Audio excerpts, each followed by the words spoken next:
Continuamos con esta segunda sesión del apartado de postulancia con el subtema en el cual estamos identificando las formas de cada una de las materias que vamos a ir analizando a lo largo de este curso. En esta ocasión corresponde al tema de derecho procesal.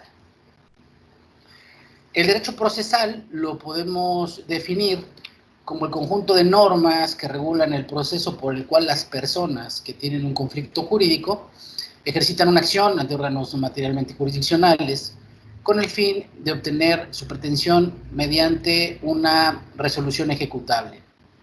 En el caso del derecho procesal, los ejes son precisamente la teoría general del proceso. Dentro de la teoría general del proceso está la acción, que es ese derecho de acudir ante los órganos jurisdiccionales o los órganos materiales para hacer valer el cumplimiento de una obligación o respecto de un derecho. Tenemos como elemento también dentro del derecho procesal lo que es la jurisdicción.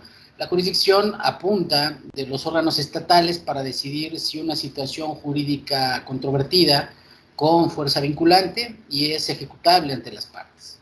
Y por último, lo que tiene que ver con el proceso. El proceso es este conjunto de actos a partir de las partes con pretensiones contrarias y con la intervención de los órganos materialmente jurisdiccionales que tienen como objeto la obtención de una resolución vinculante y ejecutable.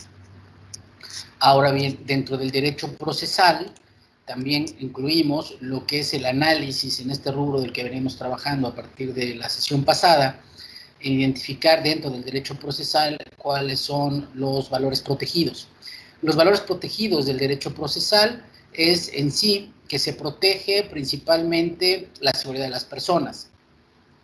Esta rama del derecho, por tanto, da certeza a las personas para que puedan acudir ante la autoridad en protección al demandar, ¿correcto?, lo que se les debe en una situación jurídica controvertida y para que dichas autoridades puedan resolver de manera vinculante, con fuerza vinculante para las partes.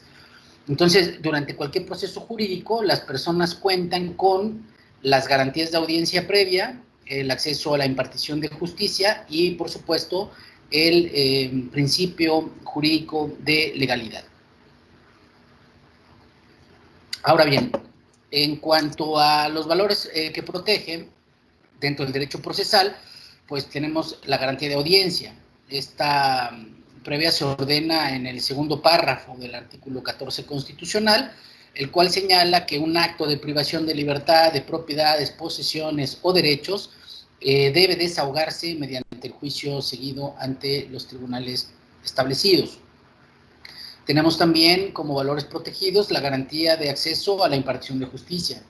Esta garantía está prevista en el segundo párrafo del artículo 17 constitucional que consigna los principios de justicia que debe de ser pronta, completa, imparcial, gratuita, ¿correcto? Y por último, la garantía de legalidad. La garantía de legalidad que se refiere precisamente a que los procedimientos se deben de desahogar de conformidad con las leyes establecidas con anterioridad al hecho o al acto jurídico que lo genera, y el fundamento constitucional, pues todos ustedes lo saben, el de la garantía de legalidad está previsto en el artículo 14 constitucional, en el tercer párrafo, y también lo encontramos en el artículo 16, en su primer párrafo, en donde establece que por medio de la jurisprudencia, ya sea nacional e internacional, pues se ha construido este concepto de formalidades esenciales del procedimiento que se identifican como los requisitos que deben de cumplir mínimamente en todo proceso para poder garantizar una adecuada y una oportuna defensa. Ahora, las formalidades del procedimiento pues son que debe de iniciar con una notificación de inicio del procedimiento y sus consecuencias. Luego, que debemos de tener oportunidad de ofrecer y desahogar pruebas y que éstas sean estudiadas y valoradas oportunamente por la autoridad. También la oportunidad de alegar de forma efectiva y el tema de la emisión de una resolución que tenga aparejada o que sea de conformidad con la ley. Y por último, la posibilidad de poderla recurrir a través de esta resolución que pueda ser recurrida. Esas serán las formalidades dentro de los valores procesales. Ahora, ¿cuál es la normatividad aplicable al derecho procesal? Eminentemente, pues es la Constitución, ¿correcto? La Constitución, como lo hemos trabajado, concede facultades al Congreso de la Unión para poder legislar de manera exclusiva. Dentro de este proceso legislativo, todos ustedes ya lo han visto en alguna de sus materias a lo largo de su carrera. Estamos hablando de este proceso que yo lo denomino con este acróstico del IDASPI, ¿correcto? Que es la iniciación, discusión, aprobación, sanción, publicación e iniciación de la vigencia.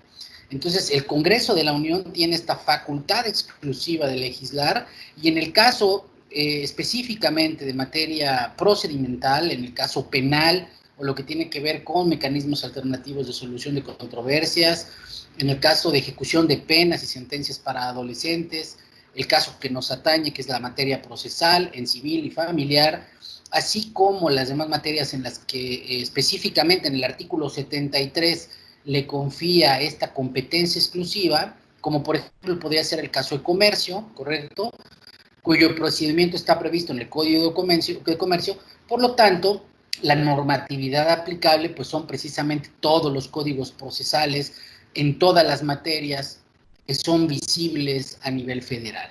Entonces, no estamos hablando, cuando entendemos esta parte de derecho procesal, no solamente vamos a recurrir a la materia que ustedes vieron de procesal civil, ¿no? Dentro del derecho procesal hay materias federales alineadas al EGEL que tienen todo un procedimiento. Entonces, si ustedes se dan cuenta, a partir de la Constitución tenemos la ramificación de todas las ramas del derecho, y todas ellas llevan en sí un procedimiento, ¿correcto? Y existe una normatividad en materia procesal. Ahora bien, dejando el tema del derecho procesal, abarcaremos ahora el derecho mercantil. Bajo esa misma línea argumentativa que he manejado en videos anteriores, pues tendríamos que definir primeramente qué entendemos por derecho mercantil, y entonces derecho mercantil lo vamos a definir como una rama del derecho privado que tradicionalmente se ha considerado como el derecho del comercio, es decir, el derecho de los comerciantes o de los actos de comercio. Actualmente debemos establecer que la doctrina ha ampliado su contenido a todas las actividades que son eminentemente empresariales. En este sentido, se considera al derecho mercantil como el derecho de la empresa o de los empresarios o de las actividades empresariales a grosso modo. Dentro del derecho mercantil, siguiendo esta línea, ¿cuáles son los valores protegidos del derecho mercantil? El derecho mercantil opera el principio dispositivo en conformidad con el cual, por regla general, los derechos e intereses jurídicos objeto del proceso incumben exclusivamente a las partes, ¿correcto?, con la iniciación, la contestación, el impulso del procedimiento, la fijación de la litis y lo que vendría siendo la carga probatoria. De conformidad con el artículo 73 en su fracción 10ª de la Constitución, de nuestra Carta Magna, la materia de comercio es exclusivamente competencia federal, y únicamente el Congreso de la Unión puede legislar en dicha materia, ¿correcto? Entonces, el ordenamiento jurídico que este órgano legislativo ha expedido al respecto, pues es el Código de Comercio, el cual establece en sus artículos, uno, que los actos comerciales solo se regirán por lo que está expuesto en el Código, y además en las demás leyes mercantiles aplicables a la falta de disposición en dicho ordenamiento, es decir, de manera supletoria. Entonces, las leyes mercantiles son aplicables las disposiciones que están establecidas también de manera supletoria del Código Civil Federal. Entonces, el Congreso de la Unión ha reconocido este carácter de mercantil a distintas leyes. Por ejemplo, la Ley General de Sociedades Mercantiles, la Ley General de Títulos y Operaciones de Crédito, ¿correcto? Ahora bien, el derecho administrativo, otra rama del derecho, lo vamos a definir como la rama del derecho público que regula la administración pública, entendida como la actividad del Estado referida a la función administrativa. Es decir, el derecho administrativo abarca todo lo que tiene que ver con el Estado. Es la función administrativa en donde implica la organización, las funciones de la administración pública, la relación que mantiene con los particulares, Es decir, si seguimos la doctrina del maestro Gavino Fraga, pues se puede analizar a partir de un criterio formal al derecho administrativo como el órgano que realiza la función, ¿correcto? Y de un criterio material a partir de la naturaleza intrínseca de la función del derecho administrativo.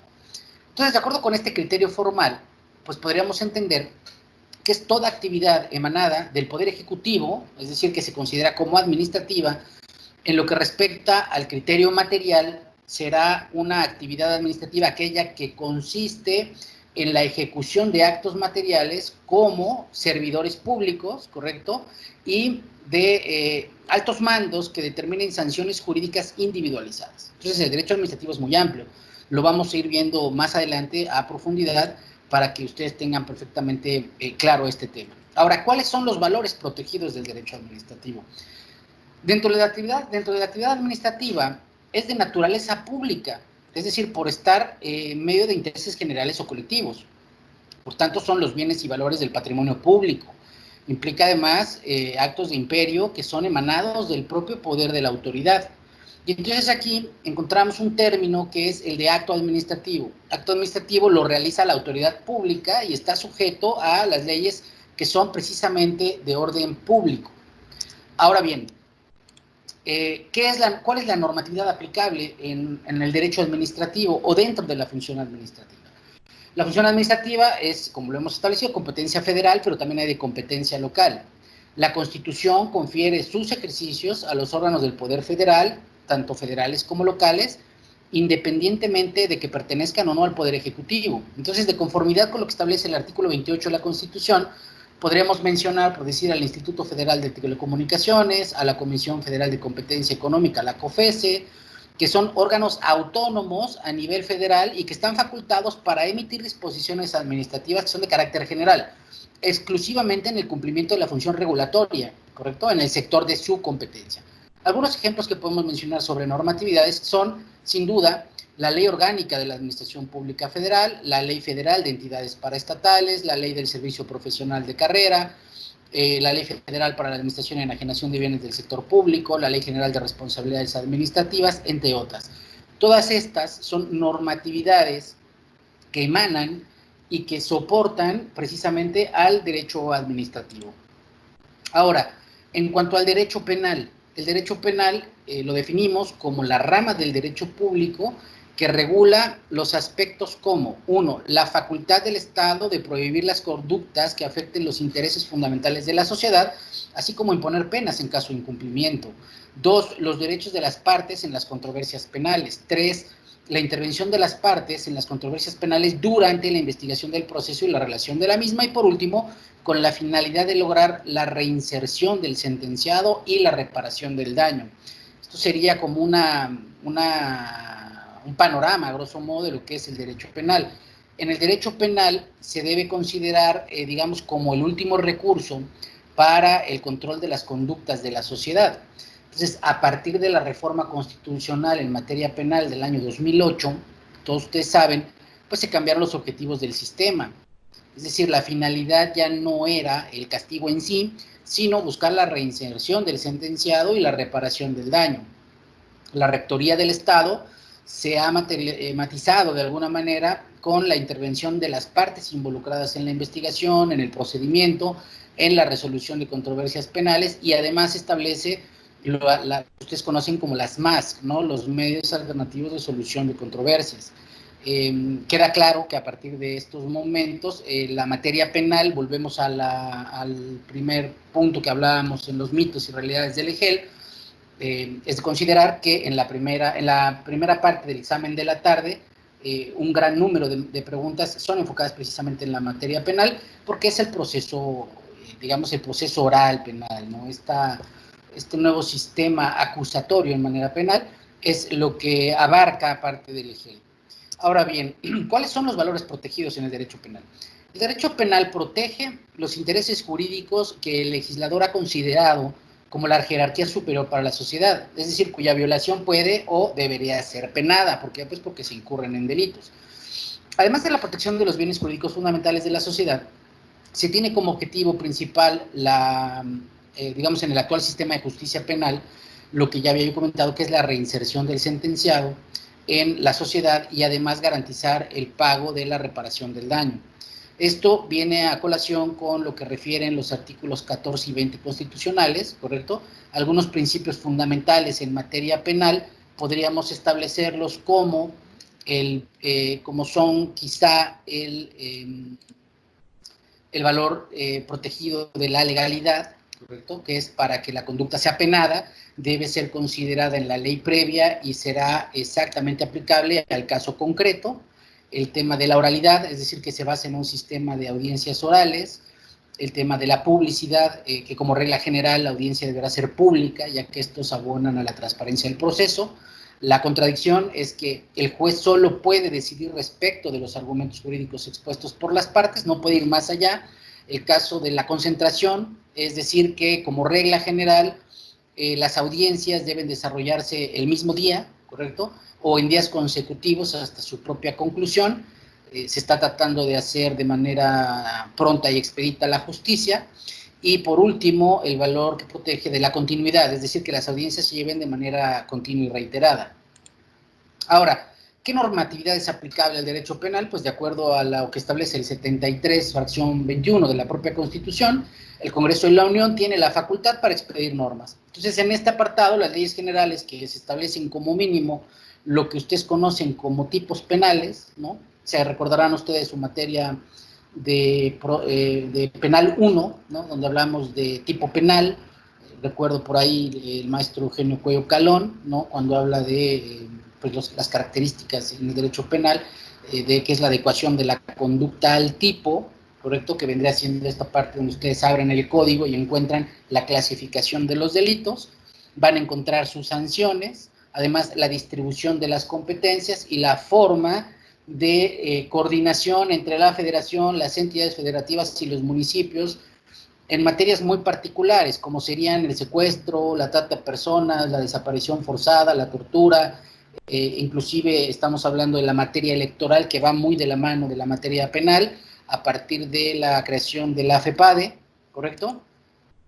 Y en un segundo plano, pues estaríamos hablando de la normatividad que establece la propia legislación, es decir, a partir de los delitos y las faltas de la federación, estableciendo las penas y las sanciones, y además lo que tiene que ver con la conducción del tema o la materia de la delincuencia organizada. Esto sería, a grosso modo, lo que tenemos como normatividad en materia penal. Y por último, la parte que tiene que ver con la legislación única, pues, en toda la República Mexicana, de orden federal y en el fuero común, en materia de procedimientos penales, de ejecución de penas, de lo que son los mecanismos alternativos de solución de controversias, el tema que habla sobre la justicia penal para adolescentes. Y entonces encontramos algunos artículos, no artículos, algunos códigos, normatividades específicas, como son el Código Penal Federal, la Ley Nacional de Mecanismos Alternativos de Solución de Controversias en materia penal, el Código Nacional de Procedimientos Penales, la Ley Federal contra la Delincuencia Organizada, entre otras. Ahora, en el área laboral, el derecho laboral pues tiene como objeto regular las relaciones precisamente laborales y los conflictos que de ella emanen, desde una perspectiva social, buscando el equilibrio entre las fuerzas económicas, los factores de la producción, la justicia social y entre el capital y el trabajo. Por tanto, el derecho laboral se incorpora en nuestra Carta Magna, ¿correcto?, a partir de lo que es el artículo 123 constitucional de la Constitución de 1917. Y esto se da como resultado de las exigencias de los grupos de trabajadores con los que el Estado mexicano tenía una deuda histórica, y es así que en el año 1931 pues se expide la Ley Federal del Trabajo como una consecuencia de la federalización en esta materia. En el año 2017 se reforma la Constitución, que prevé la desaparición de las juntas de conciliación y arbitraje, que ya estamos muy pronto a verlo, y deja la función jurisdiccional a cargo de juzgados, lo que implica que ya no tendrán intervención los representantes obrero-patronales en las relaciones de los conflictos laborales. No obstante lo anterior, por mandato constitucional, de acuerdo al primero constitucional, pues dichas reformas deben interpretarse siempre favoreciendo en todo momento la protección más amplia de las personas, es decir, de los trabajadores. ¿Qué valores protege la norma laboral? Pues se protegen los derechos de los trabajadores. Desde una perspectiva social, entonces queda de referencia lo que se conoce como el interés común.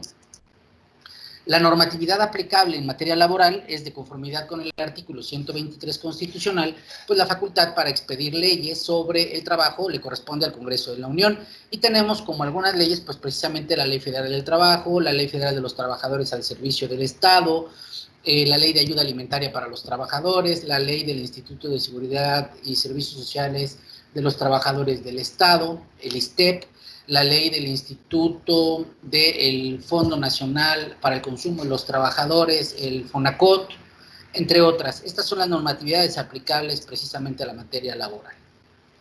Ahora, la rama del derecho, que pues es precisamente esta columna toral de toda la ciencia jurídica, que es el derecho constitucional.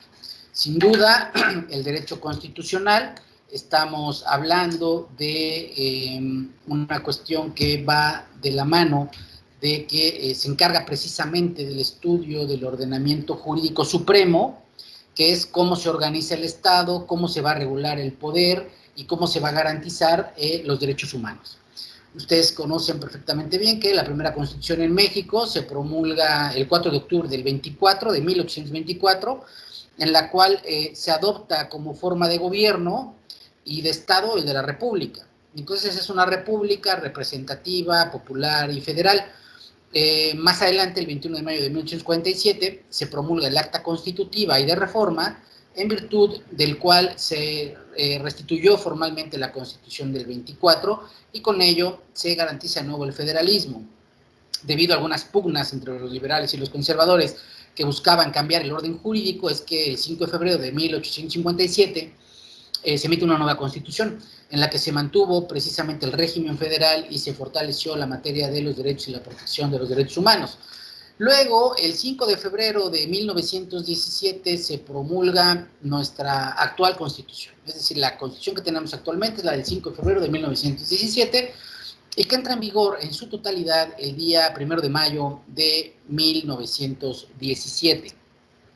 ¿Cuáles son las características fundamentales del derecho constitucional o de la Constitución? Pues es precisamente que es la ley suprema, establece que nada puede controvertirla, que ninguna norma o ninguna ley puede tener una jerarquía superior a la de la Constitución, que es de carácter general, es decir, que rige en el todo territorio nacional, es de manera escrita. Nuestra Constitución, digamos que de su forma, pues requiere ser publicada por seguridad jurídica. Las normas deben de ser publicadas, ustedes ya conocen ese procedimiento, a través del Diario Oficial de la Federación. Son reformables, ¿no? Es decir, que permiten alguna interpretación pro persona y son progresivas, ¿no? Como el caso de nuestra Constitución, que puede concluir con el único límite, que es el respeto a los derechos humanos.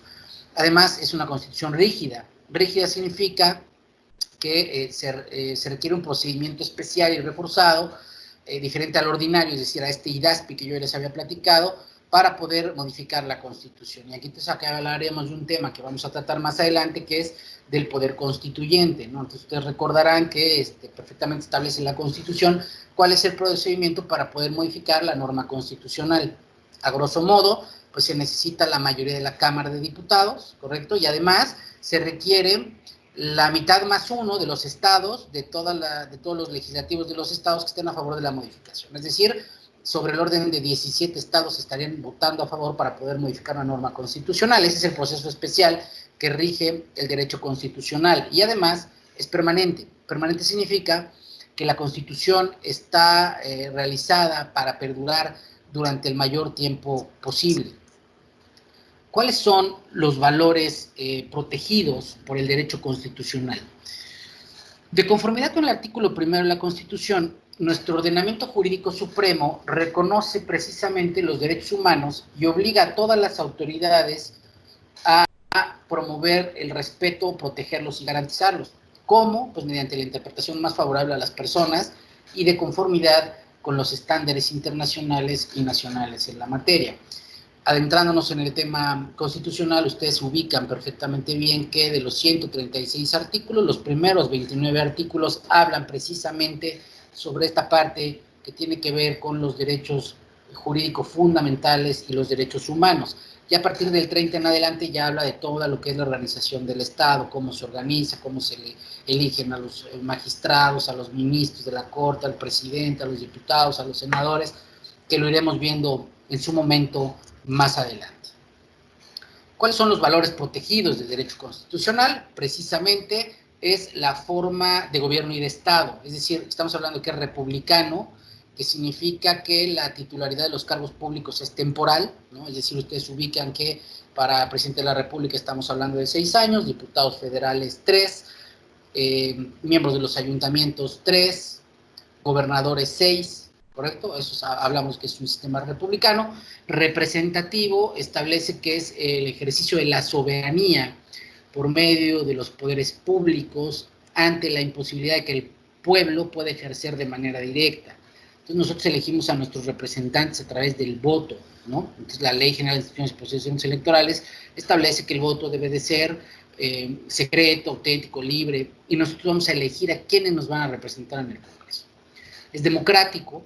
Democrático se refiere precisamente al gobierno del pueblo, ¿no? Del demos y kratos, poder del pueblo, que se manifiesta mediante instituciones como precisamente el voto, el referéndum, la iniciativa ciudadana, el plebiscito.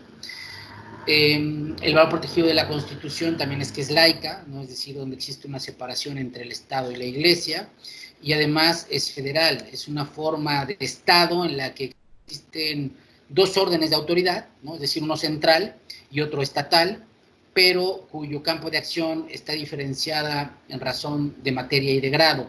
Pero este federalismo incluye que todos estos 32 estados están integrados en una sola federación bajo el poder o la tutela del poder ejecutivo, el ejecutivo federal. Y eso también va de la mano del tema de la soberanía, que cada uno de los estados tiene su propia soberanía, tienen su propia constitución e inclusive tienen su propio ejecutivo, ¿no? Más adelante trataremos el tema a mayor detalle. A grosso modo, estos son los valores protegidos. ¿Cuál es la normatividad en materia constitucional? Sin duda la Constitución política, ¿no? La Constitución es la ley suprema de toda la Unión. Por tanto, las entidades federativas, por mandato del artículo 116 en su segundo párrafo, pues deben tener su propia constitución, ¿no? Porque dichas constituciones existen de acuerdo a la Constitución Política de los Estados Unidos Mexicanos, y también tienen el carácter de supremas para sus estados, ¿no? Entonces, cada uno de ustedes, en el estado en el que se encuentren, pues tienen su constitución libre y soberana del estado de Yucatán, de Puebla, Campeche, de todos los estados. Pero la ley suprema siempre va a ser la Constitución Política de los Estados Unidos Mexicanos. Ahora, abandonando un poco el tema constitucional, nos vamos a lo que es el derecho fiscal. El derecho fiscal lo podemos denominar con el fundamento constitucional de la potestad tributaria del Estado, es decir, que se encuentra prevista en el artículo 31, en la fracción cuarta de la Constitución, el cual determina que son obligaciones para los mexicanos el contribuir para los gastos públicos, ¿no? Así como de la Federación, como de los estados, de la Ciudad de México y de los municipios en que se resida, que se tiene que aportar de manera proporcional y equitativa de acuerdo a lo que disponen las leyes. Por tanto, con fundamento en lo anterior, es obligación de los mexicanos contribuir al gasto público, el cual se utiliza para cubrir los gastos que deben efectuar el propio Estado. Ajá. Y solo puede considerarse como gasto aquello que esté previsto en los presupuestos, o más bien en el presupuesto de egresos de la Federación. Esos son los gastos. Los sujetos activos de la regulación tributaria son los beneficiarios directos de la contribución, los cuales se clasifican de acuerdo en federación, estados y municipios. Y los sujetos pasivos somos nosotros, los contribuyentes. El artículo 31, la fracción cuarta, exige que las contribuciones y por tanto sus elementos estén previstas en una ley. Y estos elementos dentro del derecho fiscal pues es el sujeto, el objeto, la base, la tarifa, la época de pago y los sujetos. Estos elementos hay que tenerlos muy claros porque en el EGEL les van a preguntar elementos que tienen que ver con preguntas de fiscal para identificar cuando estamos hablando de un sujeto, cuándo es objeto, cuándo es una base, cuándo es una tarifa, cuándo estábamos hablando de derechos, ¿correcto? Ahora bien, ¿cuáles son los valores que protege el derecho fiscal? Es eminentemente contribuir para que los gastos públicos se den de manera proporcional y equitativa. Ahora, dentro de esto existen dos figuras, ¿no? Lo que es el sujeto activo y el sujeto pasivo. Ya habíamos establecido que el sujeto activo es aquel que tiene el derecho a percibir la contribución originalmente en el Estado. Y el pasivo son quienes tenemos la obligación de pagar. Es la persona que ajusta la situación jurídica o de hecho que va a generarle un crédito fiscal. El objeto es la contribución, es decir, es gravar una riqueza patrimonial, ese sería el objeto. La base es la cantidad sobre la cual se va a aplicar la tasa o la tarifa para determinar el impuesto que se va a cargar. La tarifa es la secuencia de cantidades progresivas, ¿no? Esta secuencia de cantidades progresivas se tienen dos elementos.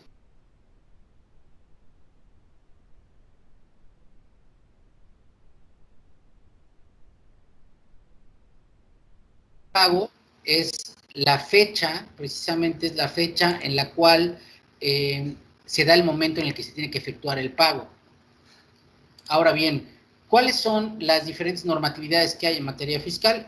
Sin duda, la base es el Código Fiscal de la Federación, pero también existen otras normatividades, otras leyes que tienen que ver o que van de la mano de la materia fiscal, como son, por ejemplo, la Ley del Impuesto sobre la Renta, la Ley del Impuesto al Valor Agregado, la Ley del Impuesto Especial sobre los Productos y Servicios, ¿no? El IEPS, entre otras más. Esto sería hasta acá lo que sería la primera subárea del primer tema de postulancia, en el cual estamos buscando identificar cada una de las ramas del derecho, cómo se constituyen y además de cómo se constituyen, cuáles son sus principios jurídicos fundamentales. Y además de los principios jurídicos fundamentales, estamos viendo la forma en la que de alguna manera se pueden tener, digamos, a partir de una identificación de lo que es una norma. Vuelvo a recapitular, por decir, en el derecho administrativo, en este pequeño cursito lo que estamos viendo es cómo se identifica el derecho administrativo, rama del derecho público, damos una definición, vemos cuáles son los conceptos jurídicos fundamentales, después aportamos cuáles son los valores protegidos de cada una de estas materias, ¿correcto? Después vemos lo que es la normatividad aplicable al caso concreto a partir de la Constitución y luego, digamos, la materia que genera estas leyes que son específicas para cada uno de los casos. Con esto abordamos solamente el primer subíndice o la primera subárea de la parte de postulancia. En el próximo video estaremos hablando ya del segundo rubro, ¿no? Es decir, de la segunda subárea, para analizar de manera concreta y específica lo que tiene que ver con el tema de la cuestión de postulancia, ¿correcto? Es decir, esta normatividad, una vez que ya analizamos todas las normatividades aplicables, ¿no? Todas las ramas del derecho, pues nos enfocaríamos en una segunda subárea a buscar las soluciones a un caso concreto. Con esto, lo que tenemos que hacer sería preguntarnos qué debemos tener en cuenta para poder solucionar un caso. Entonces, una vez que realizamos el análisis para el diagnóstico del caso, que es lo que hemos venido haciendo en estos dos últimos videos, es necesario interpretar las disposiciones jurídicas que ya previamente identificábamos, es decir, ya sabemos que en materia fiscal está el Código Fiscal de la Federación y además la Ley General del IVA, del ISR, ¿no? O en materia electoral tenemos la Ley General de Instituciones y Procedimientos Electorales, o en materia constitucional está la Constitución, o en materia civil el Código Civil Federal. Y ya que identificamos estas leyes, entonces vamos a ver que existen múltiples criterios para poder interpretar y para poder resolver los problemas jurídicos. ¿Cómo cuáles? Pues como sería el gramatical, el sistemático, el funcional, ¿no? Que es lo mínimo que podemos hacer para poder entender cómo abordar esta segunda parte de esta subárea, ¿no? En el EGEL Ceneval Derecho. Entonces, nos vemos en una próxima sesión para analizar esta segunda subárea del área de postulancia. Muchas gracias, mucha suerte y